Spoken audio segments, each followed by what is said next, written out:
अर्चनीय वंदनीय विद्वत समाज, उपस्थित हरिप्रेमी सज्जनों, उस परम पिता परमात्मा की महती कृपा से हम सबको आज फिर एक बार श्री हिंदू मिशन मंदिर के प्रांगण में सत्संग की बेला प्राप्त हुई है। तो जो रविवारीय सत्संग गत वर्षों से चला आ रहा है, उसी लड़ी के इस रविवार को भी हम सब भगवान के चरण शरण में बैठे हुए उस सत्संग का लाभ प्राप्त करें। तो आओ, जो समय आरती से पहले का शेष बचा है, उस समय का लाभ लेते हुए हरि नाम चर्चा करें, भगवान के नामों का, भगवान की कथाओं का श्रवण करें, अपनी चित्त वृत्तियों को संकोचते हुए मन प्रभु श्री राम के चरणों में लगाएं और उस जगत के नियंता के जो जो चरित्र श्री रामायण जी में आए हैं, दत्त चित्त हो करके उनका श्रवण करें। तो हरि प्रेमियों, पिछले सत्र में आपको श्री रामायण जी के माध्यम से बताया गया था कि प्रभु श्री राम लक्ष्मण, भरत, शत्रुघ्न आदि चारों ही भाई यज्ञोपवीत संस्कार के बाद में गुरुदेव वशिष्ठ जी के आश्रम में विद्या ग्रहण करने के लिए गए। वहां गुरु और शिष्य की परंपरा से समस्त विद्याओं में पारंगत हुए। हरि प्रेमियों, पहले हमारे भारतवर्ष में गुरु शिष्य परंपरा चलती थी। अब तो कॉलेज इत्यादि, विश्वविद्यालय आदि बहुत कुछ विद्या का, शिक्षा का जो है वो माध्यम, वो शिक्षा का जो प्रणाली है वो बहुत उन्नत हो चुकी है, बहुत आगे भी जा चुकी है। उससे पहले हमारे भारतवर्ष में गुरु शिष्य परंपरा थी, लेकिन वो जो परंपरा थी वो आत्मीयता की परंपरा थी। गुरु एक पिता की नाई अपने बालक जान करके अपने शिष्य को विद्या ग्रहण करवाते थे। और वो गुरु शिष्य परंपरा वाली जो विद्या थी वो पूरी आयु याद रहती थी शिष्य को। जो जो पढ़ाया गुरुदेव ने वो सब उनको कंठस्थ होता था। आज की तरह नहीं कि विद्या की परीक्षा के अगले साल में चले गए तो पिछले साल क्या पढ़ा था बहुत कम लोगों को याद रहता है, क्या क्या सब्जेक्ट था, कौन कौन सा लेसन था। लेकिन वो जो गुरु शिष्य परंपरा थी वो गुरु एक बार पढ़ाता था, इस तरीके से विद्या का दान करता था कि पूरी उम्र शिष्य को गुरु की पढ़ाई हुई विद्या कंठस्थ रहती थी। तो प्रभु श्री राम गुरुदेव वशिष्ठ जी के आश्रम में अपने भाइयों समेत गुरु की तन मन धन से सेवा करने के पश्चात अल्प काल में ही, बहुत थोड़े समय में ही समस्त विद्याओं में पारंगत होकर के गुरुदेव के आदेश से, गुरुदेव की आज्ञा पा करके अवध को लौट आते हैं। हरिप्रेमियों, गुरुदेव ने शास्त्रों की विद्या भी दान की और शस्त्रों की विद्या भी दान की। शस्त्र कैसे चलाया जाता है, शास्त्र की विद्या से धर्म के ऊपर, धर्म के रास्ते पर कैसे चला जाता है, और देश के ऊपर अगर कोई विपत्ति आ जावे तो देश की रक्षा किस तरह से की जाती है, यह भी गुरुदेव उस समय विद्या पढ़ाते थे। तो शस्त्र और शास्त्र दोनों की विद्या ग्रहण करके प्रभु श्री राम आते हैं श्री अयोध्या जी में।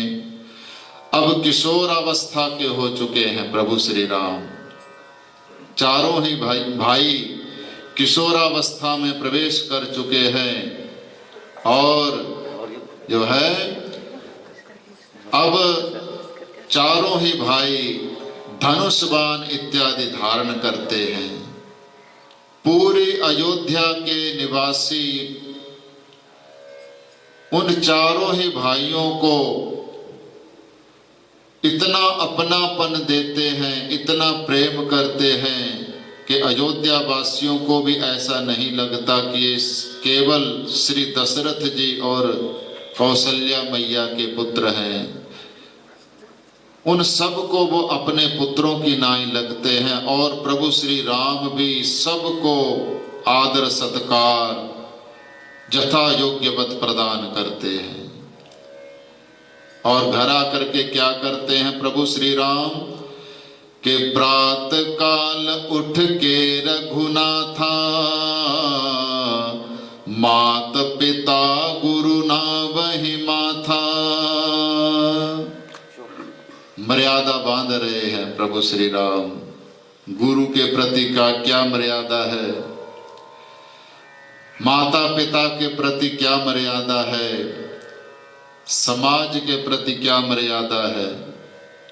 तो चारों ही भाइयों को लेकर चारों ही भाई क्या करते हैं, प्रातः काल उठ के रघुनाथा, मात पिता गुरु नावहि माथा। हमारी ये परंपरा थी हरि प्रेमियों, भारतवर्ष की गौरवमयी परंपराएं हैं। बालक जब प्रातः काल उठते हैं, सूर्य उदय पर नहीं, सूर्य उदय होने से पहले। सूर्य देव का तो हमने आदर करना है, सत्कार करना है, इसलिए सूर्य उदय से पहले जगना चाहिए। स्नान करके सूर्य देव जब उदय हों तो उनके सत्कार के लिए, जो उनको अर्घ्य देने के लिए हमें तैयार रहना चाहिए। हरि प्रेमियों, प्रातः काल उठ के रघुनाथा, मात पिता गुरु नावहि माथा। प्रातः काल ही जगते हैं और अपने माता पिता और बड़ों को, गुरुजनों को चरणों में प्रणाम करते हैं। प्रणाम करने से क्या होता है हरि प्रेमियों, हमारा जो सनातन है उस सनातन का एक एक कर्म विज्ञान से संबंधित है, साइंस है उसमें, समझने वाला चाहिए। प्रणाम जो हम करते हैं इससे क्या होता है, हमारे शास्त्र कहते हैं कि अभिवादनशीलस्य नित्य वृद्धोपसेविना चत्वारि तस्य वर्धन्ति आयुर्विद्या यशो बलम। जो बड़ों से आशीर्वाद ग्रहण करता है, जो माता पिता को प्रणाम करता है, उसकी चार वस्तुओं की वृद्धि अपने आप ही हो जाती है। ऑटोमेटिकली उसको 4 आशीर्वाद प्राप्त हो जाते हैं। कौन कौन से? अभिवादनशीलस्य नित्य वृद्धोपसेविना चत्वारि तस्य वर्धन्ति आयुर्विद्या यशो बलम। एक तो उसकी आयु लंबी होती है, दीर्घायु होता है, कभी अल्प आयु नहीं होता है, अपनी पूर्ण आयु भोग करके संसार से जाता है। क्योंकि आशीर्वाद निकलता है जब कोई प्रणाम करता, अपने आप अंदर से। आयुर्विद्या, विद्या भी आशीर्वाद से ही फलती है हरि प्रेमियों, बिना आशीर्वाद से विद्या नहीं फलती है। उसको विद्या की प्राप्ति होती है। बताया ना कि एक बार गुरु उपदेश करता था, एक बार विद्या पढ़ाता था, और शिष्य को पूरी आयु वो विद्या कंठस्थ रहती थी। हम जब जब ऊपरली क्लासों में चलते गए, पहली क्लासों में क्या पढ़ा सब भूल जाते हैं। ऐसा उस समय नहीं था। हरि प्रेमियों, आयुर्विद्या यश, एक उसका यश फैलता है। कितना लायक लड़का है, कितनी लायक बच्ची है कि जो बड़ों का आदर सत्कार करती है, इससे यश फैलता है, उसकी कीर्ति फैलती है। और बलम, आत्मा बलवान होती है, आत्मविश्वास बढ़ता है, आत्मा को जो है ताकत प्राप्त होती है। ये 4 वस्तुएं हमें स्वतः ही प्राप्त हो जाती हैं अपने बुजुर्गों की, अपने गुरुजनों की अभिवादन से, उनको प्रणाम करने से। तो प्रातः काल उठ के रघुनाथा, मात पिता गुरु नावहि माथा। ये प्रभु श्री राम के रोज के कृत्य हैं कि प्रातः काल सूर्य उदय से पहले जगते हैं, स्नान ध्यान संध्या वंदन से निवृत्त होकर के माता पिता का आशीर्वाद लेते हैं। तो इस प्रकार हरि प्रेमियों कहते हैं प्रभु श्री राम अयोध्या में सभी वृद्ध जनों को, गुरुजनों को, अपने से बड़ों को और अपने समकक्ष को, सबको आदर सम्मान देते हैं। क्या कहा तुलसीदास जी ने कि व्यापक अकल अनीह अज, निर्गुण नाम न रूप, भगत हेतु नाना विधि, करत चरित्र अनूप। जिस परमात्मा को हमारे वेद शास्त्र क्या कहते हैं? अज। अज का मतलब जिसका कभी जन्म ना हो, उसको बोलते हैं अज। जिसका ना आदि है ना अंत है, वो अज है। अज निर्गुण, ब्रह्म में कोई गुण नहीं है, वो गुणों से परे है। नाम ना रूप, ना उसका कोई नाम है, ना उसका कोई आकार निश्चित है। ब्रह्म का प्रतिपादन करते हैं हमारे शास्त्र कि जो अजन्मा है, जो निर्गुण है, जिसका कोई नाम नहीं है, जिसका कोई आकार नहीं है, लेकिन वो ही बिना आकार वाला, बिना नाम वाला, बिना जन्म वाला, भक्तों की भक्ति के बस में आकर के भगत हेतु नाना विधि, करत चरित्र अनूप। वो परमात्मा सर्व समर्थ है। कभी शंका मत करना कि वो तो निर्गुण निराकार निर्लेप है, वो आकार वाला कैसे बन गया। हरि प्रेमियों, वो सर्व समर्थ हैं, उनके लिए कोई वस्तु अगम्य नहीं है, उनके लिए कोई भी काम जो है असंभव नहीं है। वो तो असंभव को संभव कर डालते हैं। तो वही वेदों में जिस ब्रह्म को जो है ये प्रतिपादित किया गया, वही ब्रह्म आज श्री अयोध्या जी में श्री राम के सहित 4 रूपों में आकर के जो है भक्तों की भक्ति के बस अनेक लीलाएं कर रहा है। हरि प्रेम, इस प्रकार समय व्यतीत होता गया तो आगे की घटना क्या आई श्री रामायण जी में कि गाधि तनय मन चिंता व्यापी, बिनु हरि मरहि न निश्चर पापी। विश्वामित्र जी महाराज। गाधी तनय मन चिंता व्यापी। विश्वामित्र जी कौन हैं? राजा गाधी के पुत्र हैं। महाराजा गाधी क्षत्रिय और उनके पुत्र हैं विश्वामित्र जी महाराज, जो ऋषि हैं, जो ब्रह्म ज्ञानी हैं, जिन्होंने क्षत्रिय शरीर पाकर के ब्राह्मण पने को जो है प्राप्त कर लिया था। इसी शरीर को पाकर के हमारे सनातन में केवल और केवल एक उदाहरण है कि इसी शरीर को किसी जाति में पैदा करके दूसरी जाति का बन जाना।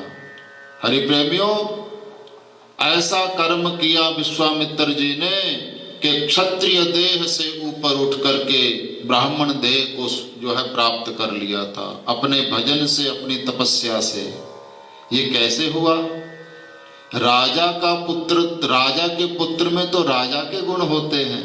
हरि प्रेमियों, हरेक वर्ण के गुण अपने शरीर में पाए जाते हैं, लेकिन ये राजा का पुत्र ऋषि कैसे बन गया? इसमें भी इसकी जो है विश्वामित्र जी के बारे में जो कथा आई संक्षेप में वो आपको बताएं। ये श्री रामायण जी का प्रसंग तो नहीं है विश्वामित्र जी के जन्म का, लेकिन और शास्त्रों में आया कि राजा गाधी हुए हैं। राजा गाधी की कन्या का नाम है, हरि प्रेमियों, सत्यवती। सत्यवती नाम की कन्या राजा गाधी की पुत्री है। और हरि प्रेमियों, गाधी पुत्री सत्यवती का विवाह ऋचिक नाम ऋषि के साथ हुआ था। एक उस समय के बहुत बड़े धर्मात्मा तपस्वी ऋषि थे जिनका नाम था ऋचिक। उनके साथ गाधी की पुत्री सत्यवती का विवाह संपन्न हुआ। तो गुणवती थी वह कन्या, तेजवती थी, भगवान का भजन करने वाली थी। तो दोनों ही पति पत्नी ऋचिक और सत्यवती जंगलों में अपने आश्रम में रहते हैं और भगवान का भजन करते हैं। हरि प्रेम, इस प्रकार विवाह हुए बहुत वर्ष व्यतीत हो गए। तो एक दिन माता को याद आई अपनी पुत्री की। हरि प्रेमियों, माताओं को तो पुत्रियों की याद आती ही है। तो गाधी पत्नी जो रानी थी गाधी राजा की, उसको अपनी पुत्री का आज स्मरण हो आया। मेरी सुकुमारी महलों में पली हुई पुत्री ऋषि के आश्रम में रहती है, उसकी सेवा करती है। महलों के सुखों को त्याग करके, महलों की सुविधाओं का त्याग करके ऋषि राज ऋचिक की सेवा में तत्पर है। पतिदेव के पास जाती है, महाराज मैं पुत्री को देखना चाहती हूँ, क्या आपकी आज्ञा है? मैं अपनी पुत्री से कुछ दिन मिलाऊं? तो राजा गाधी ने कहा, क्यों नहीं रानी, वो आपकी पुत्री है, आपने जन्म दिया है उसको, आप जरूर जा सकती हैं। तो रथ में सवार कर दिया गया गाधी की पत्नी को, और रथ जो है सारथी लेकर के आ जाता है ऋचिक ऋषि के आश्रम में। ऋचिक ऋषि ने जब देखा कि राजा की पत्नी हमारी सास आई हैं, तो यथावत जो उनका स्वागत सत्कार बनता था वो किया गया। और आज गाधी की पत्नी अपनी बेटी सत्यवती को देख रही है, महलों के राज वस्त्रों का जिन्होंने त्याग कर रखा है, तपस्वियों वाले वस्त्र धारण कर रखे हैं, मुख पर एक अद्भुत तपस्या का तेज है। और देखा अपनी पुत्री को गले लगा करके स्नेह दिया, कुशल क्षेम पूछी गई। सत्यवती भी बड़ी प्रसन्न होती है अपनी माता को देख करके, और माता से प्रार्थना करती है, माता कुछ दिन जो है हमारे साथ व्यतीत करो आप। और माता ने कहा, बेटी मैं तो तुम्हारे साथ ही कुछ दिन रहने आई हूँ। तो आज माता और पुत्री का स्नेह बड़ा आपस में बढ़ा, कुल कुशल क्षेम हुई और इस प्रकार आश्रम में रहते हुए दिन व्यतीत होने लगे। तो एक दिन सत्यवती की माता ने कहा, बेटी जब विवाह होता है, गृहस्थ आश्रम में हम प्रवेश करते हैं, तो गृहस्थ आश्रम का में प्रवेश करने का लक्ष्य ही होता है संतान प्राप्ति। पुत्री तेरी विवाह को इतना समय हो गया है, तेरे पति तो बड़े तपस्वी हैं, तुमने उनसे अपने गोदी के श्रृंगार की कोई याचना नहीं की, क्योंकि विवाह के पश्चात स्त्री का जो है श्रृंगार होता है उसका बालक, उसकी संतान। तेरे पति तो बेटी बड़े तपस्वी हैं और तुम्हें पता है कि तेरे भी कोई भाई नहीं है, राजा गादी का इतना बड़ा राज्य है, उस राज्य का उत्तराधिकारी भी कोई नहीं है। बेटी अगर तू अपने पति से प्रार्थना करे तो तुम्हारे पति तुम्हें भी पुत्र प्रदान कर सकते हैं और अपनी तपस्या के बल मुझे भी पुत्र प्रदान कर सकते हैं। तो सत्यवती ने कहा, माता इस और कभी ध्यान ही नहीं गया, हम तो भगवान के भजन में तल्लीन रहते हैं, लेकिन अब आपने कहा है तो मैं अपने पति देव से जरूर प्रार्थना करूंगी। आज सत्यवती ने महाराज जो ऋषि हैं ऋचिक, उनसे प्रार्थना की, प्रभु मेरी माता को और मुझे योग्य संतान चाहिए। आप तो जो है तपस्वी हैं, सब कुछ दे सकते हैं, महाराज मैं एक पुत्र संतान चाहती हूँ और मेरी माता भी राज गद्दी का उत्तराधिकारी चाहती है। तो ऋचिक ऋषि ने कहा, कोई बात नहीं देवी, विचार करेंगे, आपकी इच्छा अवश्य पूर्ण करेंगे, क्योंकि मेरा धर्म है, तुम मेरी अर्धांगिनी हो, तुम्हारी इच्छा पूर्ण करना मेरा कर्तव्य है। तो कुछ दिन की तपस्या के पश्चात एक दिन ब्रह्म मुहूर्त में ऋषिराज ऋचिक ने 2 औषधियां तैयार की। औषधियां तैयार करके एक पुड़िया में अपनी पत्नी सत्यवती के लिए बना दी औषधि और एक अपनी सास मां के लिए बना दी, और अपनी पत्नी सत्यवती को कहा कि सत्यवती इस पुड़िया वाली औषधि प्रातः काल ब्रह्म मुहूर्त में स्नान करके तुम ग्रहण करना, और ये पुड़िया आपकी माता जी के लिए है, वो भी इसी प्रकार ब्रह्म मुहूर्त में स्नान करके इस औषधि का सेवन करेंगे तो भगवान की कृपा से आप दोनों के जो है पुत्र संतान होगी। तो आज सत्यवती को विश्वास था अपने पति पर पूर्ण, और जो सत्यवती जो है आ जाती है, अपनी वाली पुड़िया अपने पास रख लेती और माता की पुड़िया कह देती औषधि के, माता मेरे पति देव ने ये 2 औषधियां तैयार की हैं और जो है ये एक मुझे दी है और एक आपके लिए दी है, आप इसको ब्रह्म मुहूर्त में उठ करके स्नान करके ग्रहण कर लेना। तो आज माता के मन में कुछ शंका हो गई हरि प्रेमियों। माता ने सोचा कि जो मेरी बेटी है, मेरी बेटी के लिए तो इसके पति ने बहुत अच्छे प्रकार से मंत्र पढ़ करके सारे इस औषधि में दिए होंगे, और मेरे लिए तो सोचा होगा कि बुढ़िया भी कह रही है चलो इसको भी दे देते हैं, क्यों नाराज करना है, हो सकता है मेरे वाली बुढ़िया पे मंत्र कम पड़े हो। तो आज कहने लगी, बेटी ये तेरे वाली बुढ़िया मुझे दे देना, तू तो तेरे पति से बाद में भी विनती कर सकती है, तो मैं तो चली जाऊंगी कुछ दिनों बाद, तो मैं कैसे प्रार्थना करूंगी दोबारा। तू ऐसा काम करके मेरे वाली पुड़िया तू खा ले और तेरे वाली मुझे दे दे। आज सत्यवती ने अपने वाली औषधि अपनी माता को दे दी और माता वाली औषधि अपने आप खा ली। तो ऋषिराज ऋचिक ने पूछा कि सत्यवती औषधि ग्रहण कर ली? कि हाँ महाराज, जैसे मैंने कहा था वैसे की ना। तो आज पति के सामने जो है सत्य छुपा नहीं सकी, चेहरे के भावों ने बता दिया। पूछा, सत्यवती ये चेहरे के भाव कुछ और कह रहे हैं, जबान कुछ और कह रही है, क्या कारण है? सारी बात बता दी महाराज। इस प्रकार मेरी माता ने कहा था तो पुड़ियों का आदान प्रदान कर दिया है मैंने।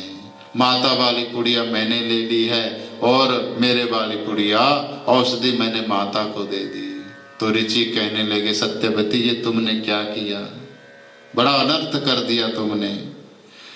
जो मैंने तेरे लिए औषधि तैयार की थी वो ऐसे मंत्रों के साथ तैयार की थी कि इसके गर्भ से जो बालक होवे वो भगवान का भक्त होवे, वो भगवान के प्रति चलने वाला होवे, संत वृत्ति का होवे, उसमें वो जो बलवान होवे, ताकतवर होवे, शत्रुओं का दमन करने वाला होवे। अब ये उल्टा हो गया, तेरे गर्भ से राजसी गुणों वाला पुत्र उत्पन्न होगा और तेरी माता के गर्भ से संत वृत्ति वाला पुत्र उत्पन्न होगा।